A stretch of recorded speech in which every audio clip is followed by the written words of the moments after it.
Amigos y amigas, las eliminatorias, especialmente las de Champions, nos encantan porque no solo se tratan de 90 o de 180 minutos, un poquito más si se van a prórroga, son los días previos, cómo te empiezas a imaginar por dónde van a ir las claves de los partidos, qué decisiones van a tomar los entrenadores, qué jugadores van a marcar la diferencia.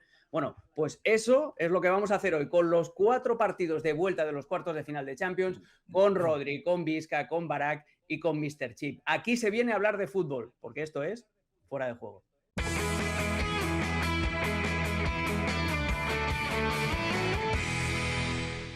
Venga, y arrancamos Fuera de Juego con ese ambiente. No es como las Navidades, como los niños esperando que llegue Papá Noel o que lleguen los Reyes.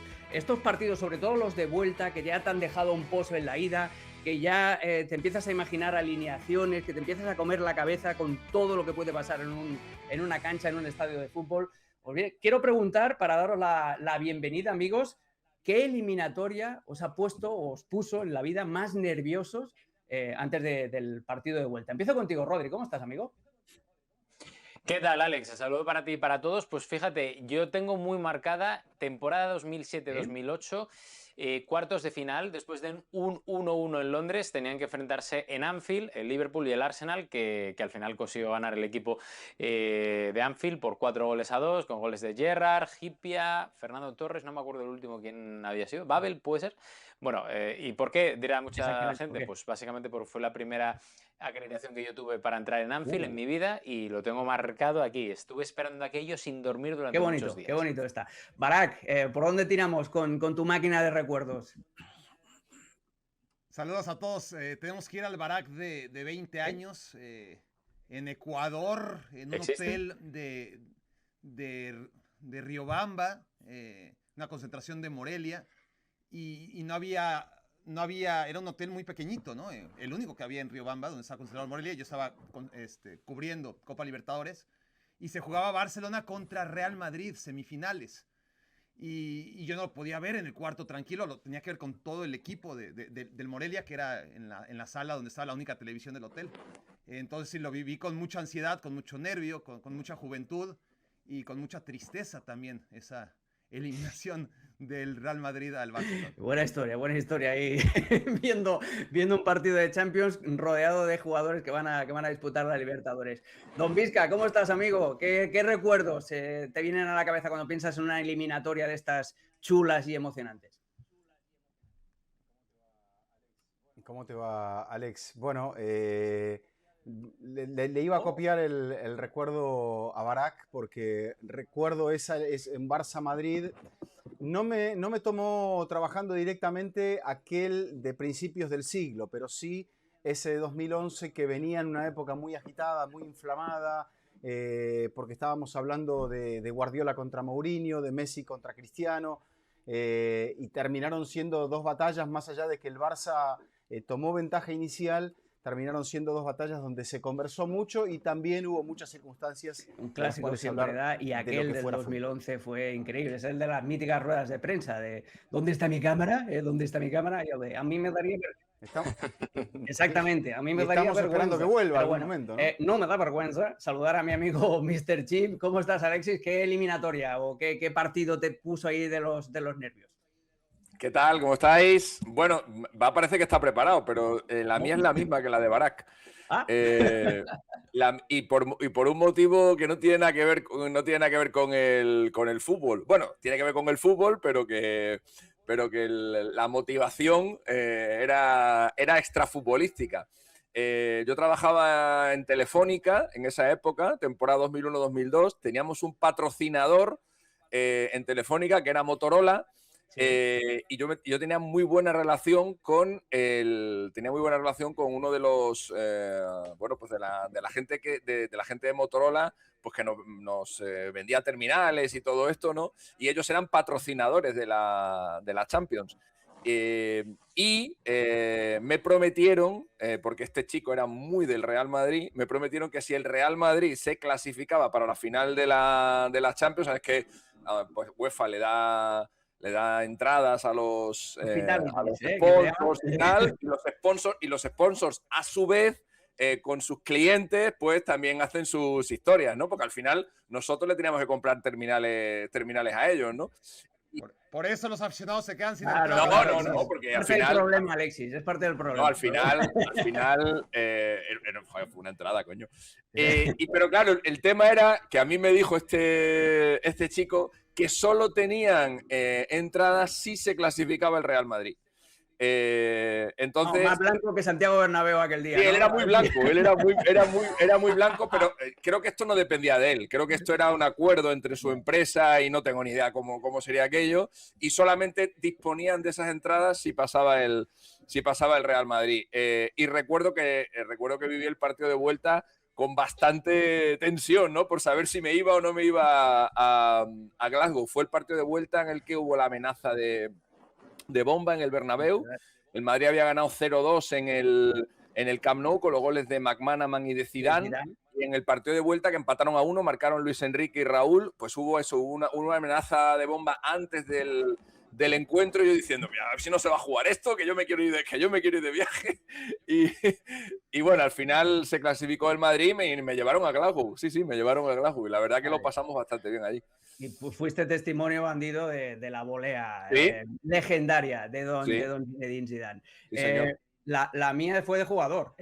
Antes de jugar la eliminatoria de la Copa de la UEFA contra el Sarajevo, allí en la ida, y bueno, vino rueda de prensa, fotografías en los diarios, tal, y claro, éramos un equipo de Andorra, que éramos un periodista, un abogado, un profesor. Fue una experiencia muy chula, imaginándote cositas. Y vamos a empezar a imaginarnos cositas del partido que se va a jugar este martes en el Metropolitano. El Atlético, que lleva la ventaja de 0-2 conseguido en el Camp Nou. Hay muchas historias alrededor de este juego. Vamos a intentar primero hablar desde la óptica del Barça, vamos rapidito y así vamos todos, y luego hacemos un repaso también a las decisiones que tiene que tomar el Cholo Simeone. La producción me proponía un 11 inicial del Barça, pero tiene muchas incógnitas, y quiero empezar este debate precisamente con eso. Vamos a ver el 11 posible que se imagina producción, y a partir de ahí pues me vais diciendo qué es lo que haríais, qué es lo que no haríais, qué es lo que creéis que va a hacer Hansi Flick, que son cosas diferentes. Joan García, eso no hay duda en el arco. Koundé y Cancelo parecen fijos en los laterales. En el centro de la defensa hay que ver qué pasa con Gerard Maldini, si está recuperado o no, para que entre Ronald Araujo y jugando con Eric García. En el centro del campo, Frenkie de Jong podría volver al lado de Pedri, con Marcus Rashford en la izquierda, Lamine Yamal obviamente en la derecha, y Fermín jugando por detrás de Ferran. Vizca, ¿te imaginas este 11? ¿Hay alguna posible variante que tiene más opciones? ¿Con qué saldrías tú? Lo dejo tema libre. Bueno, hay varias decisiones que tomar. Evidentemente no es la mejor circunstancia. Hay que arrancar por ahí, que no es la mejor circunstancia para Flick, porque le faltan cartas muy importantes, porque viene tocado del 0-2 de la ida, y porque, bueno, enfrentarse a este equipo que ha sabido manejar las alternativas de Copa, como es el Atlético de Madrid, te implica tener que dar tu mejor versión, y sobre todo desde el punto de vista defensivo. El Barça es el equipo de las últimas 2 temporadas que más goles ha permitido en la Champions desde el comienzo de este nuevo formato, con lo cual mantener la valla en 0 es algo que se presenta casi como utopía hoy por hoy. Gerard Martín dicen que podría estar para jugar de inicio porque es un problema en el tobillo, que lo han cuidado y que puede estar, y que eso quizá lo pondría en una hipotética pareja de centrales con Eric García. Las bandas, como decías, están ahí. Me parece que son esas. No sé si le va a dar a Frenkie de Jong para ser titular. Jugó muy poquitos minutos el otro día. Entonces, entendiendo que Gavi estuvo más o menos una hora el fin de semana y que no desentonó, quizás sea Gavi el compañero de Pedri en la zona central. Y después, bueno, quizá Ferran, por lo que dio el otro día, aunque me parece que siendo un partido de la categoría que es, vaya Lewandowski de entrada, le den una hora a ver si él puede encontrar algo. Y bueno, Rashford también tiene que afilar sobre la banda izquierda, porque si no puede jugar Olmo de media punta. Yo a Fermín no lo quitaría de ese perfil de media punta / interior derecha, pero va fluctuando a veces el Barça con 4-2-3-1 a veces es más un 4-3-3 por la buena sociedad que tiene con Lamine Yamal y los desmarques que le tira constantemente al espacio para los pases de 3 dedos. Las 2 oportunidades que tuvo, por ejemplo, en el partido de Liga, en el Metropolitano. Pero Barak ahí, en el centro del campo, esa pieza de pivote, si hubiera estado Cubarsí, obviamente Cubarsí y Gerard Martín si se recupera, y eso te permite jugar con Eric García de pivote. Eric va a jugar de central. Esas 2 piezas, ¿no?, que decía Vizca, en el centro del campo. Te atreves con Gavi de inicio, te atreves con Frenkie de Jong, y quién tiene que jugar de punta también arriba. Son más o menos las decisiones que tiene que tomar el bueno de Hansi Flick. La menos complicada para mí es la punta, es decir, Ferran Torres por fin salió de su mala racha, aprovéchalo, ¿no? Por fin anotó y además por partida doble, anda bien. Lewandowski es una leyenda, pero es jugador del pasado ya, tampoco lo vas a descartar. Si las cosas no van bien, lo metes al segundo tiempo. Yo iría ahí por Ferran, es el momento y es ahora, no es el pasado. En el medio campo es más complicado. Frenkie de Jong, entendiendo que no está en su mejor momento de forma, que está saliendo de la lesión y que además no es un jugador de grandes partidos, lo ha demostrado muchas veces Frenkie de Jong. No sería mi apuesta número 1 ni número 2. No está fácil tampoco. Es verdad que Casado entró y hizo un muy bonito pase, ¿no? No hay que olvidarnos de Casado. Creo que es demasiado ponerlo de titular en contra del Atlético de Madrid, pero ha demostrado que tiene calidad, que tiene jerarquía en grandes partidos, que no ha tenido continuidad como para ponerlo así de repente en el partido más importante del año, ¿no? Pero tampoco lo descartaría del todo, ¿no? Simplemente para mencionar su nombre y apellido. Marc Casado está ahí ante la baja de Marc Bernal y la poca confianza que me da Frenkie de Jong y un Gavi que tampoco está más allá de todo lo que le pone en cada partido en una posición ideal para iniciar un partido. Entre todos sus nombres, fíjate que escogiendo la menos mala de las opciones en este instante, ¿no? Estando a mediados de abril, creo que es Gavi. Yo me la jugaría con Gavi en medio campo, adelante con Ferran, y en el lateral Araujo siempre te acerca más a la derrota que a la victoria en este tipo de partidos. Iría por Cancelo. Bueno, vamos a ver qué es lo que ha dicho el técnico del Barça, Hansi Flick, antes de este partido. Ya han hablado los protagonistas en la previa y le han preguntado si el Barça, que nunca ha remontado un partido, una eliminatoria de Champions fuera de casa, esto ya nos lo explicará Alexis, pero si necesitaba un milagro. Y esto es lo que decía el técnico alemán. Decía, no necesitamos un milagro, necesitamos hacer un buen partido y eso, claro que podemos hacerlo. Todo es posible. El Atlético es fantástico, pero nosotros tenemos un buen equipo y somos capaces de hacerlo. ¿Por dónde pasa la estrategia de Hansi Flick, Rodri? Meter todos los huevos en la cesta del equipo titular, pasar por un partido de decir, bueno, pues tú llegas hasta los 60 minutos y necesitamos 30 buenos, por ejemplo, de Lewandowski si sale de suplente. ¿Por dónde crees que puede pasar la clave del partido de mañana? Para mí 2 matices importantes, Alex. El hecho primero de mantener la portería a cero, porque estábamos comentando, ¿no? Y lo habéis dicho, el hecho de las estadísticas a nivel de encajar goles, y eso creo que es un punto que tiene que 100% cuidar el FC Barcelona, porque si no es que se le va directamente la eliminatoria y no vamos a retrotraernos a esa primera parte del partido de ida de los cuartos de final de la Copa del Rey, donde el Atlético de Madrid no es que marque, sino que marca 4. Por tanto, yo creo que eso es para mí indiscutible. Y luego hay otra cosa que es el hecho de no tener prisa, porque se ha dicho, ¿no?, durante las últimas semanas, ¿no?, y durante los últimos días, que creo que además es algo habitual en las remontadas, ¿no? Hay que marcar cuanto antes para presionar al Atlético de Madrid.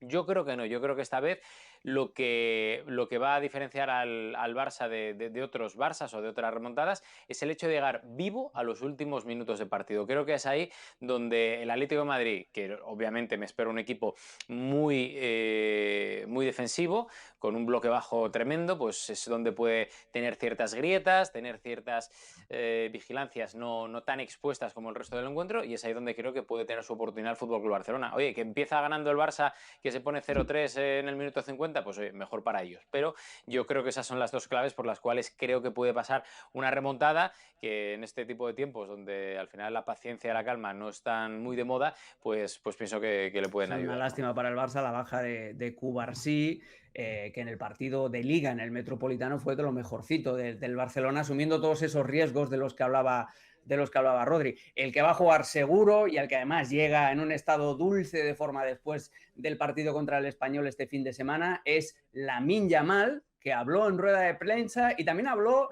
en redes sociales, que es donde más le gusta hablar, pero esta vez un poquito más sutil, con una referencia a LeBron James y a ese título de la NBA que consiguieron después de estar 3-1 abajo en unas finales contra los Golden State Warriors. Ese es el referente de Lamine Yamal, el bono de LeBron James, y además él mismo lo ha reconocido en la rueda de prensa, que es una de las inspiraciones para el Sí se puede que cantó, por ejemplo, el Camp Nou después del partido contra el Español. Alexis, es un sí se puede, vienen en un buen estado de forma, la Liga prácticamente la tienen en el bolsillo, pero no hay un precedente europeo del Barça dándole una vuelta a una eliminatoria en la que perdió en casa el partido de ida. No, en la Champions no ha pasado.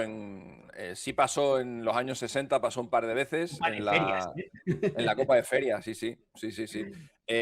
A ver, lo primero sobre el delantero, yo creo que va a jugar 100% Lewandowski. Es el que juega siempre en los partidos gordos de Champions. Y yo creo que yo no pondría a Lewandowski, yo al que pondría sería Murici. Yo le ficharía esta misma noche. Y me le llevaría, porque esto va a ser una guerra, me lo llevaría a la guerra esta, porque un tío que es capaz de ser pichichi en una liga donde juegan Mbappé y Lewandowski, yo me lo llevo, pero como no va a poder ser, creo que Flick va a contar con Lewandowski, a pesar de los 2 goles de Ferran del pasado fin de semana, y creo que en el centro de la defensa va a jugar Gerard Martín. Frenkie de Jong creo que va a jugar también, porque ha dicho Flick que está para 60 minutos, y si estás para 60 minutos, pues lo lógico es que seas titular. Lógico que seas titular y te cambie luego al final, ¿no? Entonces yo creo que las dudas las va a resolver así. Y respecto de las remontadas, pues sí, el Barça, como digo, lo ha intentado a lo largo de su historia en 11 ocasiones, lo consiguió solamente en 2, año 64 contra la Fiorentina y el año 66 contra el Zaragoza, ambas en Copa de Ferias. Para el Atlético de Madrid sería una situación inédita. 24 eliminatorias ganó el partido de ida fuera de casa y pasó en las 24 y solo sufrió en una de ellas una eliminatoria muy random de Intertoto, año 2004 contra el Zilin checo. El Atleti ganó 2-4 y en el partido de vuelta los checos se pusieron 0-2 y tuvieron al Atleti ahí contra las cuerdas, pero al final acabó pasando el Atleti por el gol visitante, la regla del gol visitante. Y en eliminatorias, por si esto fuera poco, en eliminatorias directas, en competición europea, el Atlético de Madrid, desde que llegó el Cholo, ha jugado 30 partidos en casa o como local, por ser más exactos, más precisos, y solamente ha perdido 2. Uno lo perdió en la Copa de la UEFA, en la Europa League, contra el Rubin Kazán, una eliminatoria que el Atlético de Madrid tiró directamente, la tiró, porque estaba preocupado de otras cosas, como era, por ejemplo, la Liga Española.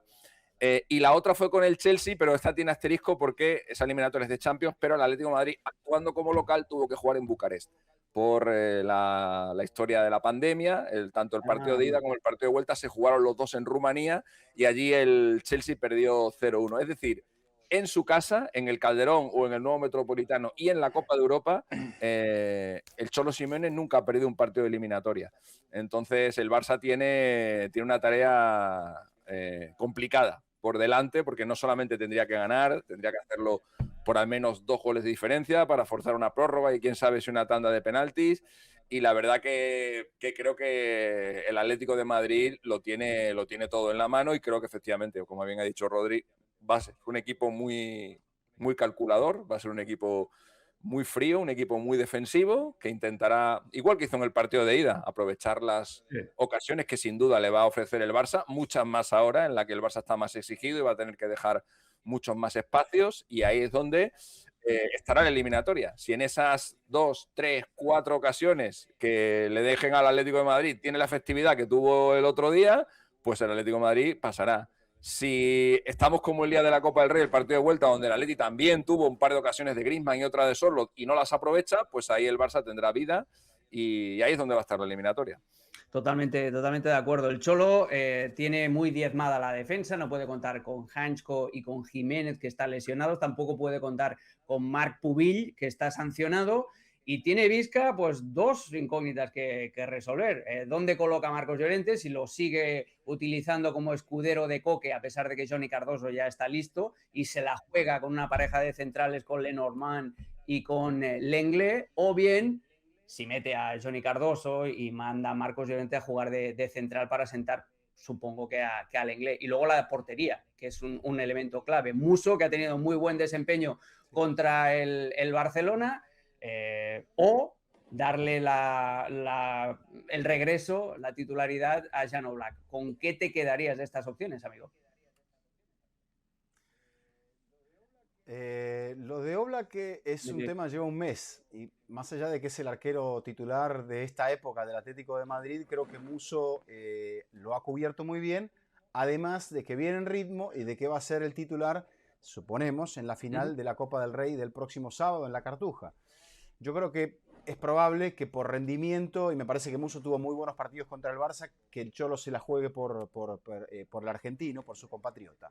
En el centro de la defensa, ahí sí tiene el problema, porque estás hablando de la ausencia de 3 centrales y quizá tengan que jugar, bueno, Lenormand ya es nacionalizado español, ha jugado con la selección española, pero tengan que jugar los dos hispano-franceses, ¿no? Y Lenglet sería quizá el eslabón más débil de esa defensa, porque de tanto en tanto te da algún despiste y eso hizo que el Barça a la larga le perdiera la fe y lo terminara cediendo hasta que lo terminó entregando libre al Atlético de Madrid. Por lo que se cuenta en cuanto a la posición de comodín de Llorente, yo creo que va a jugar en el centro del campo. En ese caso, yo creo que vamos a ver, la variable de ajuste va a ser la posición de Giuliano Simeone, que me parece, o sea, creo que en eso vamos a estar todos de acuerdo, que el Atlético se va a posar en el terreno de juego con una defensa de 5 hombres, porque Giuliano va a pasar al ataque, pero no va a pasar tanto al ataque. Entonces eso va a cubrir un poco mejor el lateral derecho, que es la falencia que tiene Nahuel Molina, que será el titular supuestamente en esa posición, y Coque con Llorente estarían en esa posición de doble pivote o de triple pivote, porque también veremos quién juega en ese lugar. Creo que va a ser un equipo que se arroja lo muy que hacia atrás. se nos filtra desde Madrid, Rodri, es que los planes van a ser prácticamente los mismos, que es esa opción de decir o Lenglet de central o Marcos Llorente de central y entra Johnny Cardoso en la ecuación, pero que va a ser, como dice Vizca, un 5-4-1 como plantó en el Camp Nou, con Griezmann y con Lookman de escuderos en el centro del campo, pero también incorporándose al ataque detrás de Julián. Oblak o Musso, y lo mismo, Llorente o Johnny Cardoso con la alternativa. Yo creo que va a ser un 8-2 el sistema táctico. Me da la sensación, eso empezando por ahí. Y luego, yo creo que también estoy de acuerdo con mis compañeros que va a ser la semana de Juan Musso y que va a ser la última semana en la que sea titular, porque además creo que el ritmo es vital. A día de hoy es obvio que no es lo mismo para un carrilero que para un portero tener ese ritmo competitivo, pero es que Juan Musso está ofreciendo unas garantías bajo palos tremendas y no te vas a arriesgar. Entonces, otra cosa es luego a partir de lo que ocurre esta semana, que yo creo que Cholo Simeone le debe muchísimo a Oblak, porque creo que ha rechazado ofertas millonarias por quedarse siempre en el Atlético de Madrid, ha sido siempre el portavoz en las peores derrotas del club colchonero, y eso es algo que pondera mucho y con muchísima importancia a Simeone. Pero yo creo que esta semana Juan Musso va a jugar la final de Copa y obviamente también el partido de mañana. Y luego lo de Llorente, a mí me da la sensación de que Johnny Cardoso no va a iniciar, me da esa sensación, y que ahí es donde va a incluir a Marcos Llorente acompañando a Coque, para que incluso Coque o el propio Marcos Llorente ayuden, que creo que lo necesitan muchísimo, claro, a Ruggeri en ese marcaje frente a Lamine Yamal.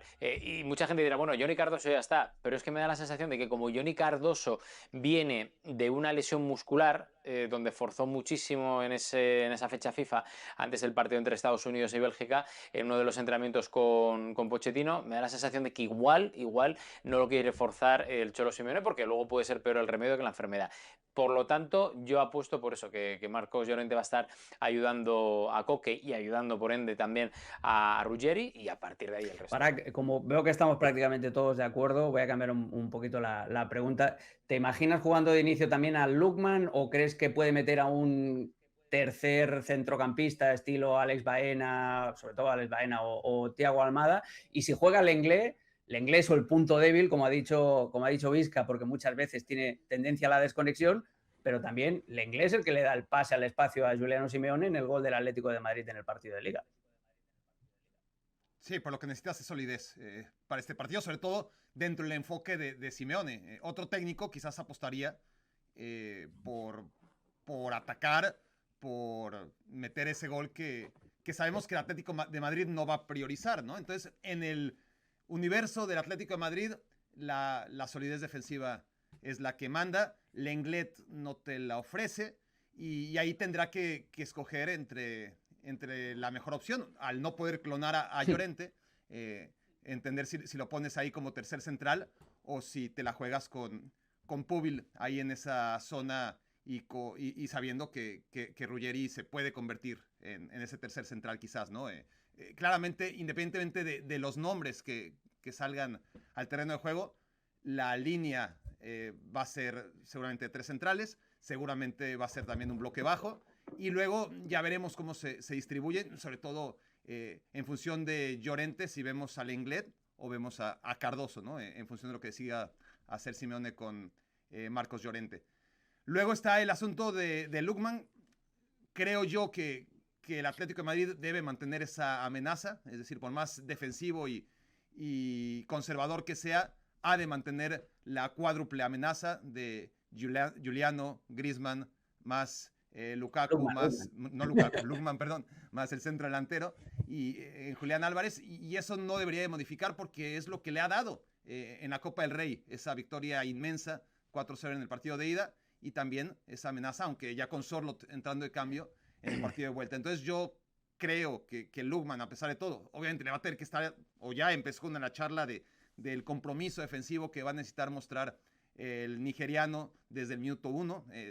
Seguramente está como mosca en la oreja Simeone de Lookman en ese sentido, pero me imagino que sí, que tendrá que mantener esa cuádruple amenaza, que en eso se basa, por supuesto, el hecho de que sí, se va a defender, va a replegarse, pero va a necesitar amenazar el contragolpe, obviamente, y con Lookman mejor. Sí, porque un 0-2 tampoco es un resultado demasiado amplio. Sí que es cierto, ya para acabar, que en las 2 últimas eliminatorias de Champions, con el Cholo Simeone ya en el banquillo del Atlético de Madrid, se decidieron a favor de los colchoneros. En 2016 hubo aquella con Luis Enrique, con el Barça campeón, defendiendo el título de campeón con unas manos de Gavi. En los últimos minutos no había VAR, que hubiera podido ser un penal y que hubiera podido mandar el partido a la prórroga. El hubiera no existe. Aquí estamos repasando la parte del cuadro. El Atlético de Madrid, que tiene esa ventaja y que se enfrentaría en semifinales al ganador del Arsenal o del Sporting de Portugal. Pero el Barça también quiere decir la última palabra. Y la última palabra la escucharéis aquí en este mismo canal de ESPN Deportes al acabar el partido,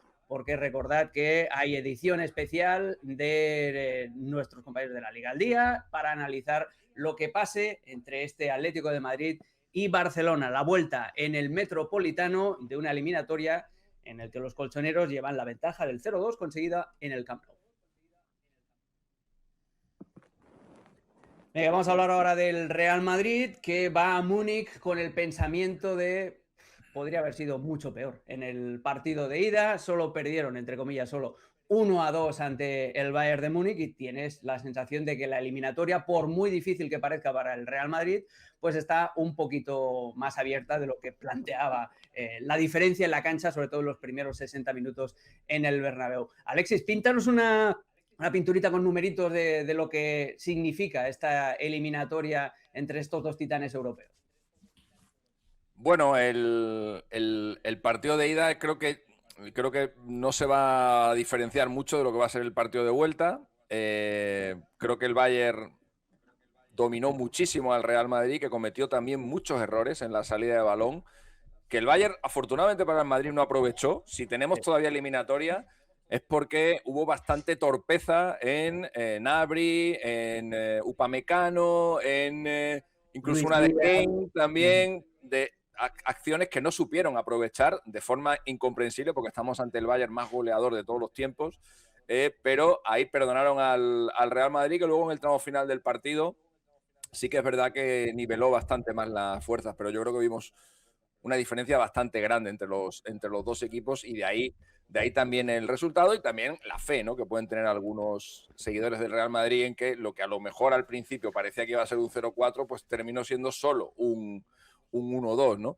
El Real Madrid ha intentado remontar 7 eliminatorias tras perder la ida en casa, solo superó una. Lo hizo contra el Wacker Innsbruck, austriaco, en la temporada 70-71, Recopa de Europa, una competición que el Real Madrid jugó muy poquitas veces.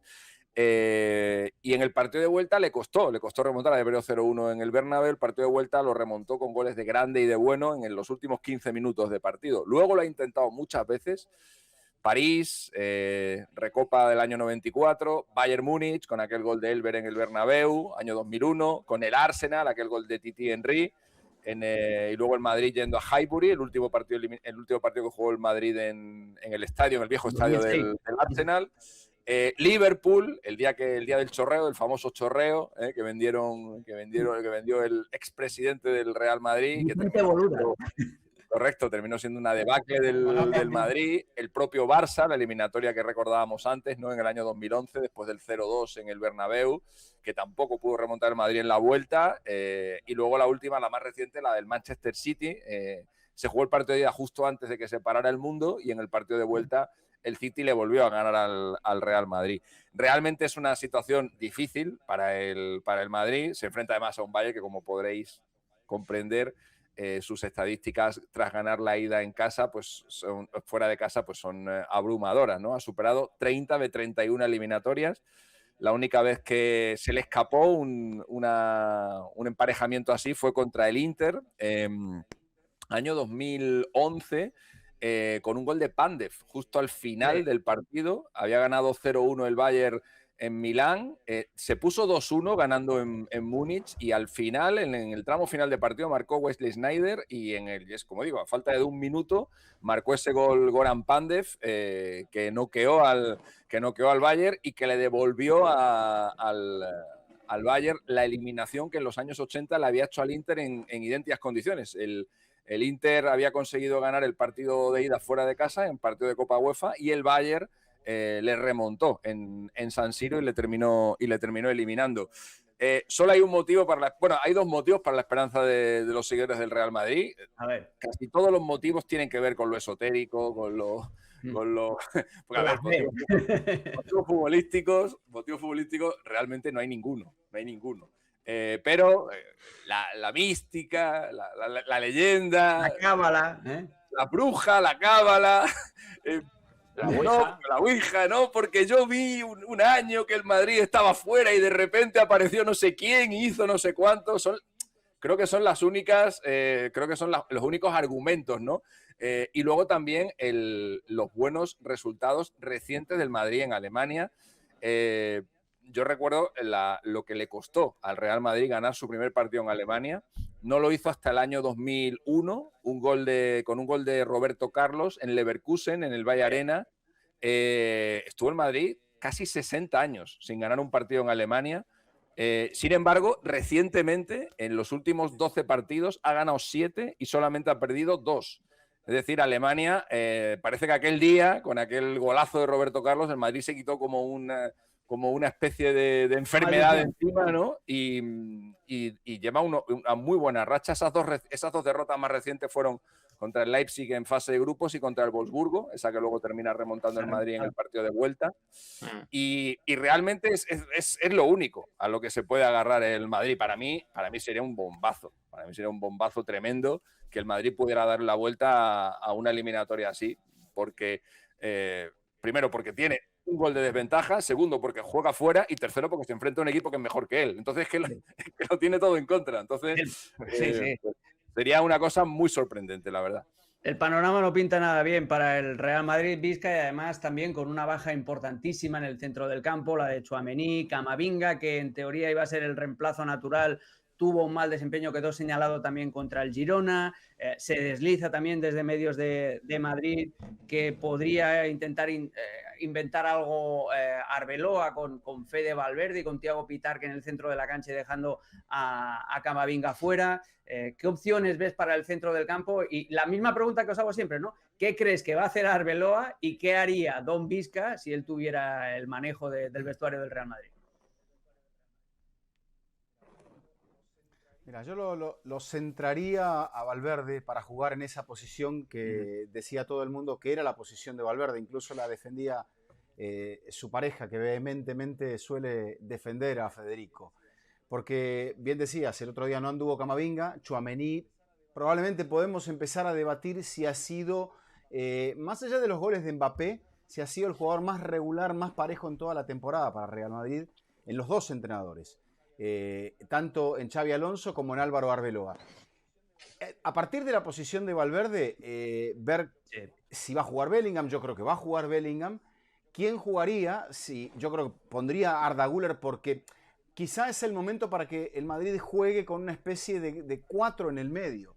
Brahim el otro día jugó bien y está demostrando que en partidos importantes el hispano marroquí puede ser una alternativa. Entonces, sabiendo que será Mbappé y Vinicius, entonces se puede jugar con Brahim, que sería el cuarto mediocampista, o pasaría como primera punta, no sería Valverde el que se desplazara por allí, quizá Pitar fuese al banco de suplentes, porque no creo que de este partido es una opción y entiendo totalmente lo que dice Vizca, Rodri, pero claro, una de las cuestiones que más ha ayudado a defender al Real Madrid es la posición de Fede Valverde en banda derecha, porque hace un poco con lo que hace Juliano Simeone en el Atlético de Madrid. Muchas veces se tira como quinto defensor para echarle una mano al lateral derecho de turno, que tampoco está para muchas alegrías, ya sea Carvajal, que físicamente está muy lejos, o Trent Alexander-Arnold, que defender nunca fue lo suyo. Entonces, te hago la misma pregunta y si tú tienes algún tipo de información desde dentro que te dice para dónde va a tirar el tema.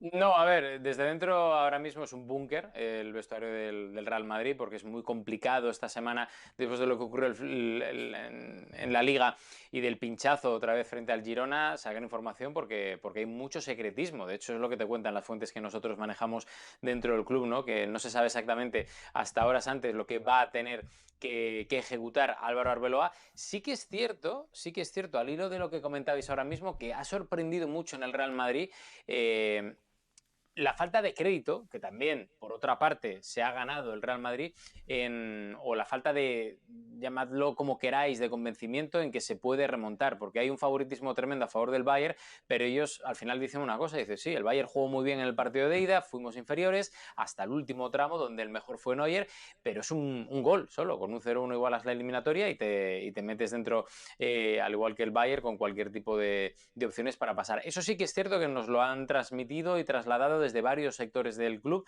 que es una de las cosas que más les ha sorprendido. A partir de ahí va a depender de que los jugadores que estamos viendo ahora mismo en pantalla, de que Vinicius, Mbappé, Jude Bellingham, pues pongan un poco de su parte, jueguen colectivamente, porque esa es una de las cosas que creo que lastró al Real Madrid en el último tramo del partido contra el Girona. De hecho, recuerdo una jugada de Mbappé que teniendo 3 opciones claras dentro del área decide disparar y no marca, ¿no?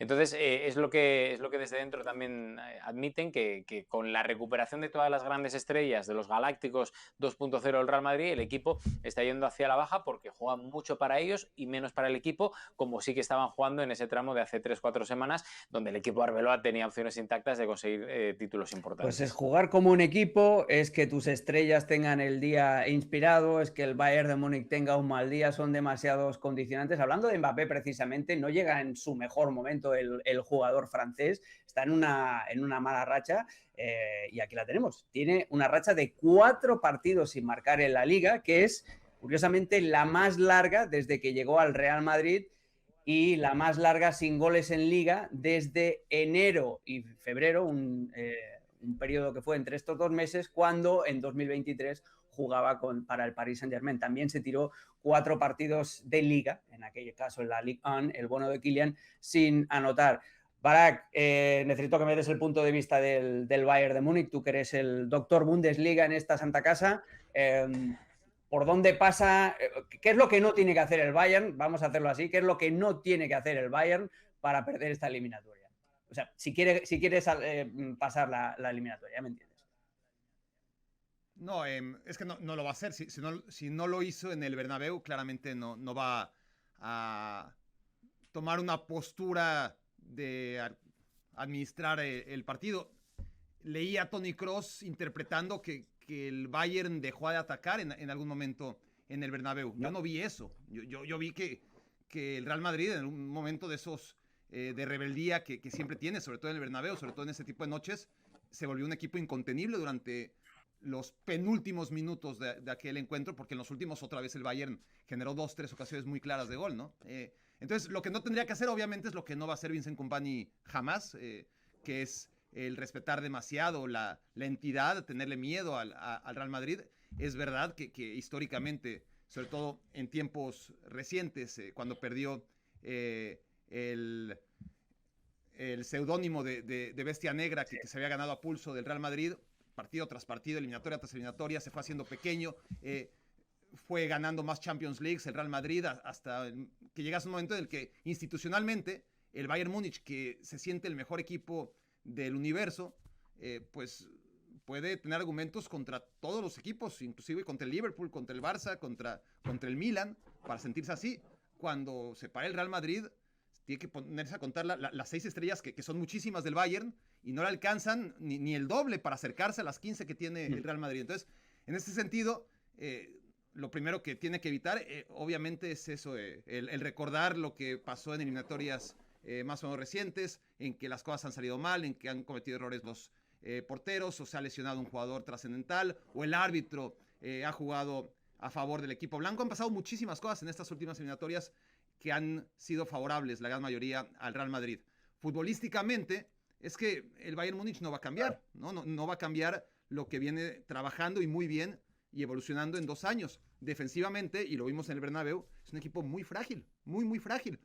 Tan frágil que, siendo muy superior al Real Madrid, en todas las líneas, en todos los momentos, casi en todos los minutos, pues acaba ganando 2-1 y pudo haber perdido el partido también, ¿no? Nos quedamos con la superioridad que fue evidente del Bayern, pero ahí están las estadísticas, las oportunidades que también falló el Real Madrid, lo que tuvo que hacer Neuer para evitar la derrota, y lo que está ahí es siempre la bomba de tiempo, que es Dayot Upamecano, y que eso lo acompañará siempre. Es un gran defensor, rápido, anticipa bien, cuando está concentrado. Desconecta de repente en ciertos momentos, sobre todo en este tipo de partidos. Le pasó en el Bernabéu, gracias a Vinicius, que falla, no se convirtió en gol, pero esas bombitas de tiempo que están en la cancha, pues tendrás que evitar que explote, ¿no? Upamecano, Laimer defendiendo, ataca muy bien, defiende muy mal. Stanisic al revés, defiende muy bien, no ataca un pimiento, no hace un centro bien, de 10, los 10 los va a fallar. Entonces, esos son los puntos débiles del Bayern. Es el equipo más atractivo, espectacular, potente del mundo, seguramente. Es vulnerable, por supuesto que él lo demostró en el Bernabéu. Pues ahí están las opciones del Real Madrid. Apuntarse a la vía esotérica, pero también aprovechar esos momentos, ese resbalón de Upamecano, ese mal pase de Laimer, cualquier cosa que pueda suceder para que el Real Madrid enjuague ese único gol de déficit que tiene en el partido de ida. Al acabar el miércoles, os hago la misma invitación. Nada más acabar el partido, sintonizad el canal de ESPN Deportes, porque aquí estará toda la tropa para analizar lo que suceda en Alemania. Un nuevo milagro del conjunto blanco o el final de la temporada para Arbeloa y compañía. No hay nada más. Es puerta grande o enfermería para el Real Madrid. Venga, nos vamos ahora a Anfield, en la cancha del Liverpool, donde se va a jugar un partido que a priori, Alexis, tampoco tiene demasiada historia. Fue un 2-0 para el Paris Saint-Germain, pero fácilmente se pudo haber llevado 5 el conjunto de Arne Slot, que jugó precisamente con línea de 5 para protegerse y que no le salió bien. Háblanos un poquito de la cuestión numérica de este enfrentamiento entre el campeón de Europa y el vigente campeón de... Es difícil decirlo, pero el vigente campeón de la Premier League. 40 años, querido.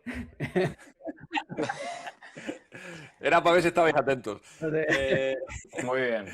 Esta es la eliminatoria que veo más desigual.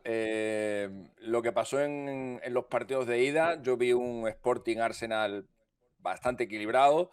Vi un Barça Atlético de Madrid a ratos para uno, a ratos para otro. Vi el Bayern Madrid, que el Bayern le mete un buen baño al Madrid, pero que a nivel de marcador eso no se refleja. Y vi un aplastamiento del París al Liverpool, que se reflejó en el marcador, pero que podría haber sido muchísimo peor. Al final son solo 2 goles de ventaja, que es una buena ventaja. Yo creo que yo creo que el París va a hacer lo mismo que le hizo al Chelsea, que le va a ganar los 2 partidos.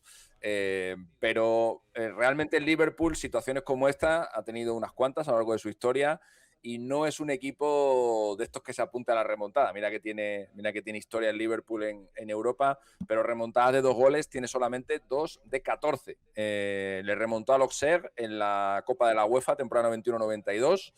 El partido de ida acabó 2-0 en Francia y el Liverpool ganó 3-0 en Anfield, y la que recordamos todos hace 7 años contra el Barça, después de ese 3-0 en el Camp Nou, y el partido de vuelta que acaba 4-0.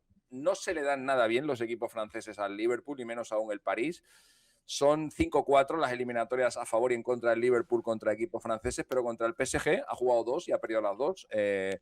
La perdió la del año pasado, una eliminatoria que también fue, yo creo que el partido de ida también muy raro, con una diferencia abrumadora, pero terminó ganándolo el Liverpool con ese gol al final de Elliot. Y en la Recopa del año 97, en la que el propio PSG llega hasta la final de la Recopa. La pierde con el Barça, correcto. Y ahí también el PSG eliminó al Liverpool. Así que realmente el panorama es complicado. Decía yo antes que lo tiene difícil el Madrid porque tiene déficit, porque juega fuera y porque tiene un equipo superior delante. Pues esto es un poco lo mismo. La única historia es que el Liverpool juega en casa, juega en Anfield, pero Anfield no es lo que era, o al menos no lo es no lo está haciendo esta temporada.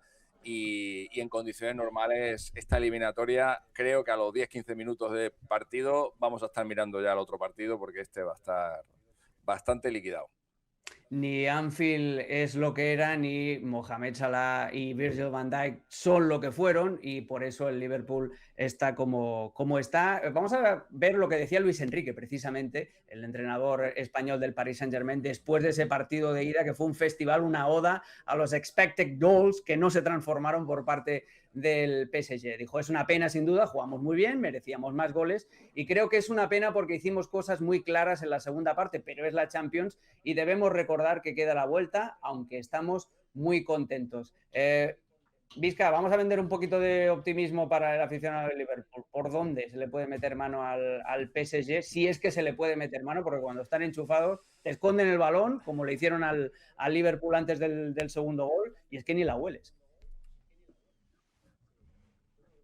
Sí, yo creo que pasa más que nada por la actitud de Paris Saint-Germain. Si Paris Saint-Germain sale decidido a hacer lo que hizo ante este mismo rival en los octavos de final de la temporada pasada, que es que había perdido dominando el encuentro de la ida y terminó forzando los penales, y estábamos hablando todavía de una versión mucho mejor del Liverpool, yo le veo poca cosa, pero bueno, puede ser el último partido de Salah para Liverpool en la Champions. No creo que sea el caso de Van Dijk. Puede ser el último partido para Slot al frente de Liverpool en la Champions. Entonces, a ver si aparece a partir de eso. Es como es el caso del Barça, ¿no? Es un gol para meterte y hacer dudar al rival. Ha sido una temporada larga también para Paris Saint-Germain, pero me da la sensación ahora de que todas las piezas están empezando a caer en su sitio correcto para Luis Enrique. Deben 2 partidos con respecto a la mayoría de los clubes en la Liga 1, son líderes, es una liga que la tienen muy controlada últimamente, y bueno, y pueden hacer algo que es haber permanecido con la opción de ser campeón mundial de clubes, haber ganado la Champions y seguir soñando con volver a ganar la Champions, algo que solamente ha conseguido en temporadas consecutivas. Es la gran motivación, y da la sensación, Rodri. El otro día decía Arbeloa que el Madrid con la primavera florece, pero es más eso, más anímico y más de temperamental que de otra cosa, pero da la sensación de que en el Paris Saint-Germain la mejora futbolística está buscada también en base a la preparación física, los picos de rendimiento, esta obsesión que tiene Luis Enrique por controlar todos y cada uno de los aspectos de sus futbolistas. Y da la sensación de que este año, igual que el año pasado, le está funcionando, y otra vez es como el meme ese de la muerte que va tocando a las puertas, otra vez se va cargando a equipos de la Premier League, que lo deben huir, pero vamos, como de la peste. No, yo creo que esa analogía que acabas de hacer ahora mismo con el Real Madrid, con Arbeloa, con la primavera, es difícil de masticar, ¿no? Y entendiendo lo que dices, Alex, porque la verdad que uno es el manual de autoayuda del gran tuitero madridista y el otro es un proyecto establecido con un talento tremendo, ¿no?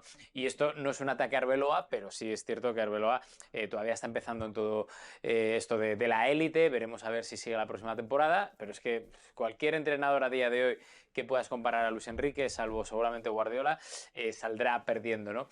Yo creo que es difícil que el Paris Saint-Germain pueda repetir, porque creo que ganar 2 Champions consecutivas es tremendamente complicado, pero no imposible. Y da la sensación de que el lado que tiene de este cuadro, el Paris Saint-Germain yo creo que es el favorito, indiscutible, que puede llegar a la final.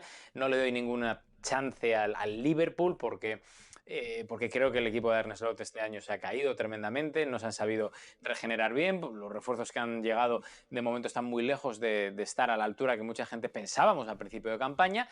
Por tanto, creo que va a ser un partido, no voy a decir fácil, pero sí relativamente sencillo dentro de lo que es la exigencia de estas alturas de competición para los de Luis Enrique, porque aparte da la sensación que va a volver a repetir lo de la campaña pasada, que llega ese, como decías tú, Alex, pico físico, todo orientado a estos últimos 2 meses, empieza a jugar bien, empieza a encajar el puzzle que igual hace un par de meses no encajaba, sobre todo en la Liga, en donde no es el mismo equipo, pero llega a la Champions y compite. Por tanto, yo creo que puede ser factible repetir, pero es muy, muy complicado y de ahí la dificultad, ¿no?, que tienen la Champions a todos los niveles, que solo el Madrid ha repetido y en este caso con aquellas 3 consecutivas títulos. Una de las pocas razones para el optimismo del Liverpool sería ver Safonov, que lo estábamos viendo antes en fotografía, que es un arquero que está sufriendo mucho en los saques de esquina sobre todo, y ahí el Liverpool pues, puede tener algo a decir, sobre todo con los centrales cuando suben a rematar, pero Barak lo tiene complicado y a ti te voy a dejar el caramelito de hablar de uno de nuestros caballos, uno de nuestros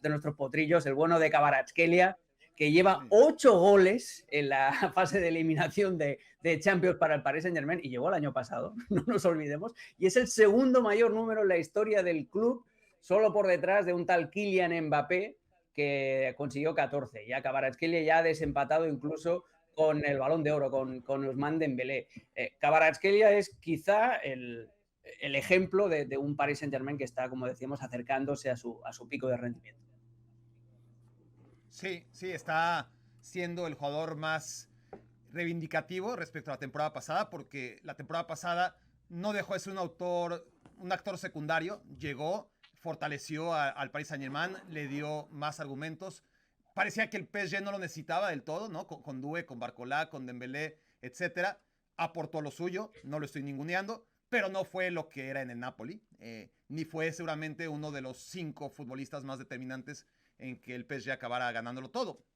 Tuvo obviamente que pasar por un periodo de aclimatación al llegar en el mercado de invierno. Esta temporada, Doué, entre las lesiones y los picos de forma de un jugador de su edad, no está siendo lo constante que va a ser seguramente muy pronto en su carrera. Dembélé ha vuelto a ser el de siempre, gran jugador, pero que te juega un partido, luego se pierde 2, luego te juega el siguiente y es así, no ha tenido claramente la consistencia única que tuvo la temporada pasada.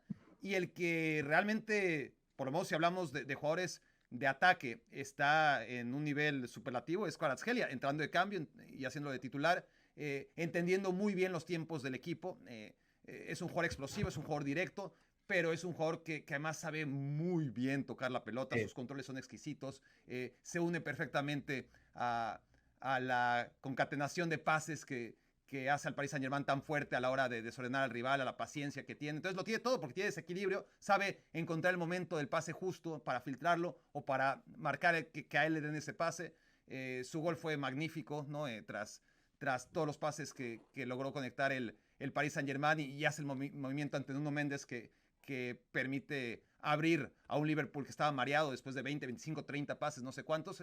Es un jugador tremendo que no vamos a descubrir ahora. Sí es cierto que se está acercando ahora sí a una versión en un contexto muy distinto que lo tenía en el Napoli, que también jugaba muy bien, aquel Napoli de Spalletti, y donde él realmente era el jugador diferencial. Él, Osimhen, Kim Min-jae, aquí hay muchos más actores superlativos y es lo que hay que destacar en este Kvaratskhelia, que aún así se ha adaptado sin ser la gran figura, está acabando por ser el jugador más determinante de este PSG.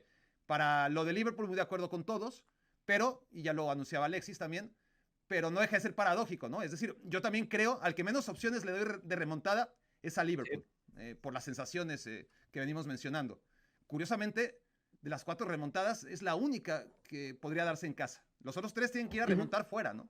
Entonces, ¿qué tiene el Liverpool? Pues todo en contra. ¿Qué tiene Anfield? ¿Qué tiene un Szoboszlai que está en un nivel increíble a pesar de lo mal que está el Liverpool partido a partido, la consistencia, juega donde juega? ¿Y qué tiene? Pues la posibilidad remota de un Last Dance. Ahora sí, ¿no? Un Last Dance, sobre todo para Mohamed Salah, parece inviable, es inviable, pero incluso la eliminatoria más sentenciada de las 4 dejó solamente un 2-0 y la posibilidad de remontar en casa, que es el único equipo que podrá tener esa oportunidad. Pues es un muy buen apunte para cerrar este partido. Me ha encantado esa diferencia entre el Kvaratskhelia verso libre del Napoli y el Kvaratskhelia integrado ya perfectamente en la maquinaria de destrucción de Luis Enrique. Lo tiene peludo el Liverpool, pero como decía Barak, es el único equipo de los que tiene que remontar que afronta la vuelta en casa. Venga, vamos ya con el último, rapidito, chicos, porque me tengo que ir en 5 minutos, así que... Es un buen jugador Kvaratskhelia, pero es muy mal educado, ¿eh? Muy mal educado. Yo le mandé un mensaje hace 6 años y todavía no me ha contestado. Injusticia. ¿Se lo mandaste en georgiano? No, le mandé el mensaje cuando no le conocía a nadie, después de meterle 2 goles a Suecia en un partido de clasificación para el Mundial que dejaba a España a las puertas de Qatar. Nadie sabía quién era Kvaratskhelia. Yo le di mi casa, le dije que tenía aquí su familia y nada, ni me ha contestado. 6 años después. Qué desplante, eso no se le hace a Mr. Pero sigue teniendo aquí familia y casa, ¿eh? Aquello no lo olvido. Eso sí, es un plato caliente siempre va a tener el bueno de Kvaratskhelia con cualquiera de nosotros.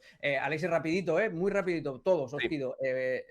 Números de partido, qué eliminatoria. El Arsenal consiguió lo que quería en Portugal, que era que pasaran muy pocas cosas, y las pocas cosas que pasaron les beneficiaron al equipo de Arteta, que se llevó un 0-1 que sabe a gloria, y después de perder este fin de semana en casa otra vez, todos los fantasmas revoloteando, ¿hacia dónde tira la temporada del Arsenal? Bueno, puede ser una de las mayores debacles en la historia del fútbol reciente. Un equipo que hasta hace nada aspiraba a ganar 4 títulos y que ahora mismo es que ya, el City ya depende de sí mismo para ser campeón de la Premier League. Al tener ese duelo directo y tener un partido pendiente contra el Crystal Palace, ahora mismo el Arsenal está en una situación complicada. Creo que además la Champions se está poniendo también complicada porque ya sea Atlético Madrid o ya sea Barcelona, creo que ahora mismo están mejor que el Arsenal y desde luego cualquiera de los que vengan de la otra parte del cuadro, salvo quizá el Real Madrid, que está también en esa situación así como un poco extraña, creo que también son superiores al Arsenal y podemos estar en un panorama en el que a lo mejor el Arsenal pues no gane nada este año. No creo que sufra en esta eliminatoria. No es muy habitual ver a un equipo portugués ganar en Inglaterra, que es lo que tiene que hacer el Sporting de Portugal. En las últimas 28 visitas portuguesas a Inglaterra solamente ha habido una victoria. La logró el Porto ante el Chelsea y fue una victoria que no sirvió para nada, porque el Chelsea había ganado 2-0 el partido de ida, perdió 0-1 en casa, pero pasó a la siguiente ronda. Y al Arsenal solamente se le ha escapado una eliminatoria europea tras ganar el partido de ida en campo contrario. De las 20 que ha disputado, 19 pasó adelante. Esa única que se le escapó fue contra Olympiacos, era la Europa League, fue en la temporada 19-20 y este es el único precedente al que se puede agarrar el Sporting de Portugal. Yo creo que en esta eliminatoria todavía le va a alcanzar al Arsenal para pasar. A partir de ahí ya lo veo más complicado. No deberíamos esperar, amigo Vizca, un juego demasiado vibrante del Arsenal, ¿no? Sobre todo si sale otra vez como salió en el partido de ida, con esos 4 centrales en defensa. Sí. Bueno, pero está tocado el equipo. En toda la temporada, hasta esta racha de 3 derrotas en los últimos 4 partidos, el equipo había perdido 3 partidos nada más. Entonces todo ahora se le empieza a descascarar a Arteta y el equipo está dudando. Si es capaz el Sporting de meter un poco más en un terreno de la duda, lógicamente con ese 0-0 que parecía cantado para la ida, tumbado por Havertz, otro gallo hubiese cantado, pero creo que le va a alcanzar al Arsenal con su localía, con el empuje de su gente, Todavía pienso que la liga va a ser posible, pero coincido que... Rodri, ¿alguna Europa esperanza lo tiene. para los amigos portugueses? ¿Sí? Sí. Sí. Yo es que estoy convencido, o sea, me falta, no tengo pruebas, ¿vale? No tengo pruebas ni ningún tipo de concepto táctico que os diga y os convenza. No, Pero pero tampoco tenés dudas dudas. ninguna. O sea, estoy convencido, lo he dicho en todos los pronósticos en los que he estado en las últimas semanas, que va a haber una campanada tremenda, la sorpresa, y me da la sensación de que esa sorpresa va a estar a cargo del Sporting de Portugal. También es cierto que llega mal el Arsenal, que llega con el tembleque y los nervios de lo que estamos viendo en la Premier y obviamente con lo que le viene este próximo fin de semana con el City. Y me da la sensación de que me sigue sin convencer el juego de los de Arteta. El otro día consiguen ganar con ese último gol, pero en la última parte del partido, y sigo empeñado en que va a haber una sorpresa y que la va a protagonizar el Sporting de Portugal. A partir de ahí, que la gente comente aquí abajo y que diga que estoy tarado, loco y lo que queráis. Sí. Eso ya, que cada uno aporte su opinión, como también que nos digan en los comentarios qué eliminatoria os provocó más sobreexcitación en los días previos. Barak, para cerrar, ¿puede mantener el Arsenal a raya, codazo, guiño, al Sporting? Debería mantenerlo a raya. Debería necesitar poco de raya, en realidad. Pero en la ida lo necesitó, Sporting, y vaya que sí, fue el mejor. Sí, por eso. Estoy de acuerdo. Yo creo que Sporting tuvo su gran oportunidad en el partido de ida para llegar con más argumentos a la vuelta. Un partido parejo que pudo ir para cualquier lado, que en el mejor de los casos pudo haberlo ganado con aquella gran intervención de raya que acaba en el travesaño ante el disparo de Araujo en los primeros minutos. Después era un 0-0 cantado. Y finalmente, bueno, aparece Kai Havertz, la distracción defensiva, increíble. Y ahí yo creo que pierde la eliminatoria el Sporting Club. Pero bueno, lo imagino compitiendo, imagino al Arsenal sufriendo, sí, imagino a Raya en alguna intervención en mano a mano contra Luis Suárez, por ejemplo. Pero no me imagino al Sporting Club de Portugal ganando en el Emirates y ganándolo por más de un gol, además. Tiene que ganar por 2 goles, ¿no? Y si no, tampoco me lo imagino ganando por un gol y llevándolo a la prórroga y manteniendo esa ventaja de un gol y definiéndolo en penales. Por ahí sí podría ocurrir. No se puede descartar del todo, sobre todo con este Arsenal que está en el peor momento, no del año, sino de muchos años, y eso ya es mucho para decir en cuanto al Arsenal. Pero creo que la tarea la hizo Havertz en el último minuto del partido de ida. Y eso es la esperanza de un Arsenal que busca oxígeno en una temporada en la que los fantasmas están llamando a la puerta, pero vamos, de una manera bárbara. Amigos, ha sido un auténtico placer. Rodri, Barak, Vizca, Alexis. Os esperamos el jueves. El jueves nos volvemos a ver aquí para repasar ya todo lo que nos hayan dejado estos partidos de vuelta de los cuartos de final de la Liga de Campeones. Como siempre, en Fuera de Juego, hablar de lo que nos gusta, de fútbol. Hasta luego, amigos. Un abrazo.